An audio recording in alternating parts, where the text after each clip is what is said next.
गुजरात में हार के बावजूद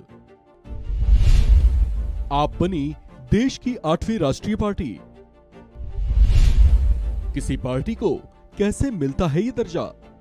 आम आदमी पार्टी को गुजरात में करारी हार मिली है। इस चुनाव में उसे महज 5 सीटों पर मिली जीत से ही संतोष करना पड़ा।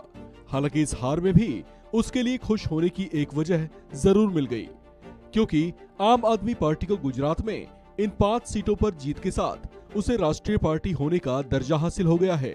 अब वो देश की ऐसी 8वीं पार्टी बन गई है जो राष्ट्रीय पार्टी कहलाएगी। गुजरात में 5 सीटों पर जीत के अलावा उसे गोवा में भी 6.8% मतों के साथ 2 सीटें हासिल हुई थीं, जबकि दिल्ली और पंजाब में उसकी सरकार है। इस तरह से उसकी उपस्थिति अब देश के 4 राज्यों की विधानसभाओं में हो गई है। लेकिन सवाल है कि किसी पार्टी को यह दर्जा आखिर मिलता कैसे है और कैसे कोई राजनीतिक दल क्षेत्रीय पार्टी से राष्ट्रीय पार्टी बन जाती है। दरअसल किसी दल को राष्ट्रीय पार्टी के तौर पर घोषित किए जाने से जुड़ी कुछ शर्तें और कुछ मापदंड हैं, जिन्हें पूरा करने के बाद ही किसी क्षेत्रीय दल को राष्ट्रीय पार्टी होने का दर्जा मिल सकता है। ऐसी मान्यता निर्वाचन आयोग की ओर से ही दी जाती है।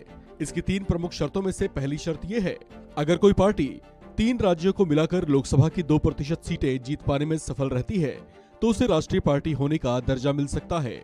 ऐसे में उसे 3 राज्यों में कुल मिलाकर कम से कम 11 सीटें जीतना जरूरी होता है।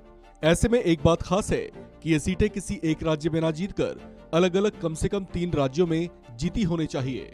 राष्ट्रीय पार्टी बनने की दूसरी शर्त यह है कि कोई ऐसा दल जिसे कम से कम 4 राज्यों में क्षेत्रीय दल होने का दर्जा मिला हो, उसे राष्ट्रीय पार्टी का दर्जा मिलता है।